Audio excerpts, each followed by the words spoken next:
Assalamualaikum warahmatullahi wabarakatuh. Berjumpa kembali dengan saya yang pada hari ini kita akan belajar teks laporan hasil observasi atau sering disingkat dengan LHO. Teks laporan hasil observasi atau LHO ini pengertiannya adalah teks yang berisi penjelasan umum terkait dengan hasil-hasil dari analisis dan observasi setelah kalian melakukan pengamatan. Kemudian tujuannya apa?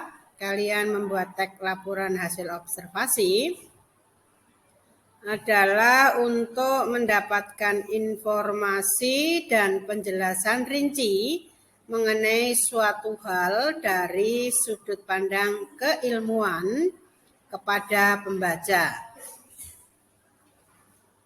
Namanya saja teks laporan hasil observasi, pasti ada objek yang akan kalian observasi. Objeknya itu bisa benda, tumbuhan, hewan, tempat, kegiatan, serta objek-objek lainnya. Di sebelah kanan ini ada gambar yang bisa dijadikan objek penelitian atau pengamatan atau observasi. Itu ada gambar binatang kucing, kemudian ada wayang, tempat wisata yaitu Candi Prambanan, kemudian pohon kelapa. Di samping gambar ini masih banyak lagi objek-objek lain di sekitar rumah kalian yang bisa kalian jadikan objek untuk observasi. Yang penting yang kamu perhatikan adalah pada saat melakukan pengamatan atau observasi, misalnya tumbuhan pohon kelapa. Yang diobservasi itu adalah tumbuhan pohon kelapa pada umumnya. Jadi bukan salah satu jenis pohon kelapa, misalnya pohon kelapa hijau. Oh, saya mau mengobservasi benda, yaitu boneka, boleh. Tetapi yang diobservasi itu adalah boneka pada umumnya. Jadi bukan salah satu dari boneka, misalnya boneka Barbie.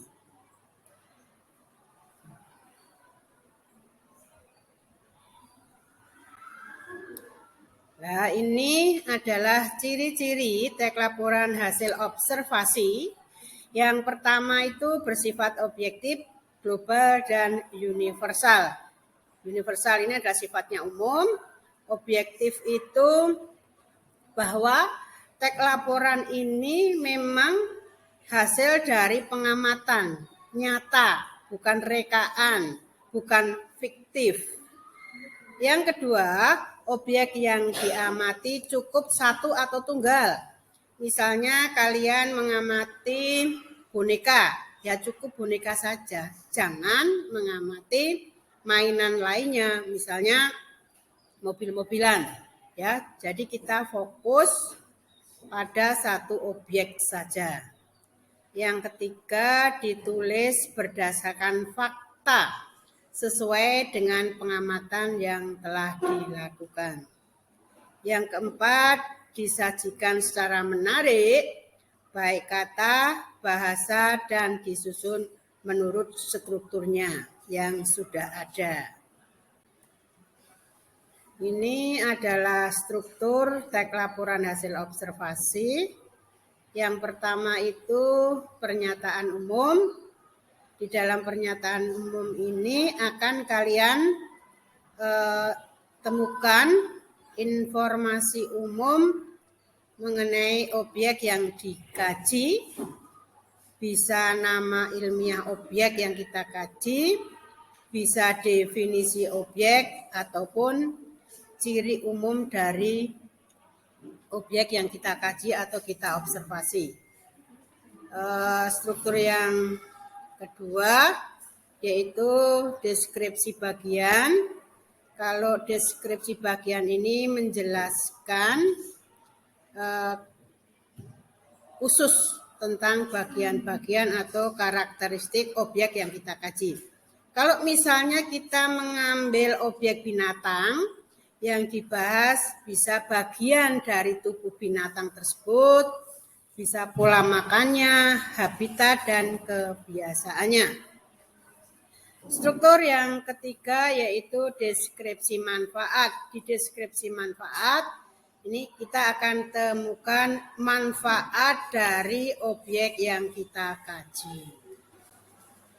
Nah, ini Ibu beri contoh teks laporan hasil observasi yang judulnya belalang anggrek. Teks laporan hasil observasi ini terdiri dari 6 paragraf yang akan kita identifikasi strukturnya secara langsung agar kalian lebih paham nanti. Ini adalah teks laporan hasil observasi belalang anggrek paragraf yang pertama. Paragraf yang pertama ini merupakan pernyataan umum atau klasifikasi. Di sini menyajikan informasi mengenai belalang anggrek, bisa definisi belalang anggrek, terus kata-kata ilmiah dari belalang anggrek, dan bisa ciri umum dari belalang anggrek. Kamu perhatikan pada kalimat yang sudah saya ketik dengan warna merah. Ini adalah definisi dari belalang anggrek, dan di sini juga ada nama ilmiah dari belalang anggrek. Saya baca, kalian perhatikan baik-baik. Belalang anggrek atau Hymenopus coronatus adalah salah satu jenis belalang sentadu atau belalang sembah yang hidup di Indonesia dan kawasan Asia Tenggara lainnya. Yang perlu kalian ketahui, kalimat definisi ini biasanya terdapat pada pernyataan umum atau klasifikasi, tetapi tidak menutup kemungkinan bisa terdapat pada struktur yang lainnya. Berikutnya kamu perhatikan kalimat yang paling bawah yang sudah Ibu beri warna, yaitu warna biru. Ini adalah ciri umum dari belalang anggrek yang kita bahas saat ini. Seperti namanya, belalang ini memiliki bentuk dan warna yang menyerupai bunga anggrek. Nah, kemudian paragraf yang kedua, ketiga, keempat, dan kelima ini termasuk deskripsi bagian. Di sini kita akan menemukan bagian-bagian tubuh belalang anggrek, bentuk dan warna belalang anggrek, tentang makanan belalang anggrek, dan menjelaskan daur hidup belalang anggrek. Nah, yang paragraf terakhir ini masuk struktur deskripsi manfaat atau simpulan. Nah, di sini akan kalian temukan informasi tentang manfaat belalang anggrek sebagai pembasmi hama dan hewan peliharaan. Kamu perhatikan kalimat yang sudah saya beri warna kuning, ya. Belalang anggrek berguna bagi manusia untuk membasmi hama berupa serangga. Karena keindahannya, belalang anggrek juga dijadikan peliharaan. Ini adalah manfaat dari belalang anggrek yang kita observasi di teks ini.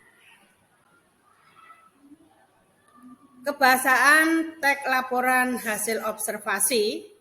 Yang pertama adalah kalimat definisi. Yang dimaksud kalimat definisi adalah kalimat berupa penjelasan terhadap suatu objek atau benda. Kalimat definisi ditandai dengan kata penghubung adalah, ialah, bahwa, yakni, merupakan, masih banyak lagi. Ibu beri contoh 2 saja. Yang pertama, manusia adalah makhluk sosial sehingga tidak bisa hidup sendiri. Kalimat ini mendefinisikan manusia dengan menggunakan kata hubung atau konjungsi adalah yang sudah Ibu ketik dengan warna biru.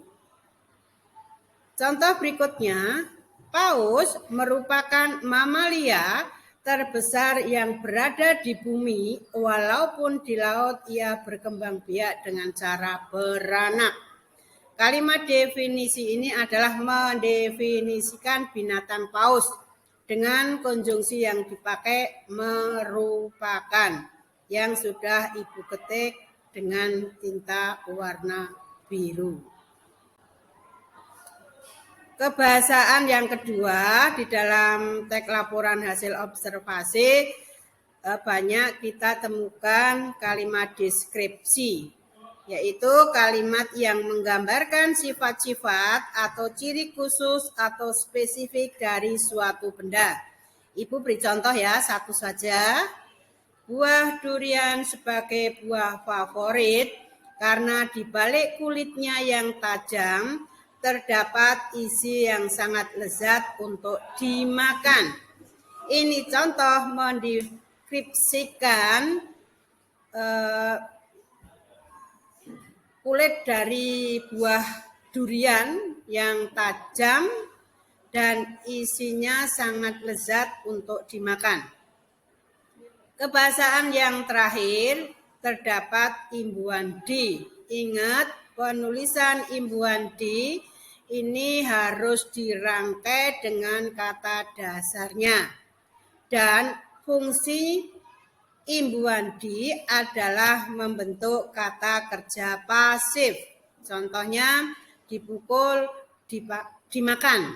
Ingat ya, penulisan D sebagai imbuhan itu berbeda dengan penulisan D sebagai kata depan.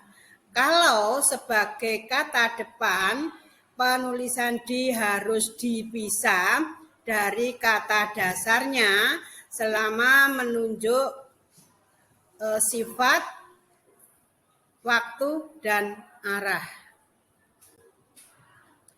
Demikian penjelasan saya mengenai materi teks laporan hasil observasi. Semoga ilmu yang tidak seberapa ini menjadi ilmu yang bermanfaat bagi kita semua.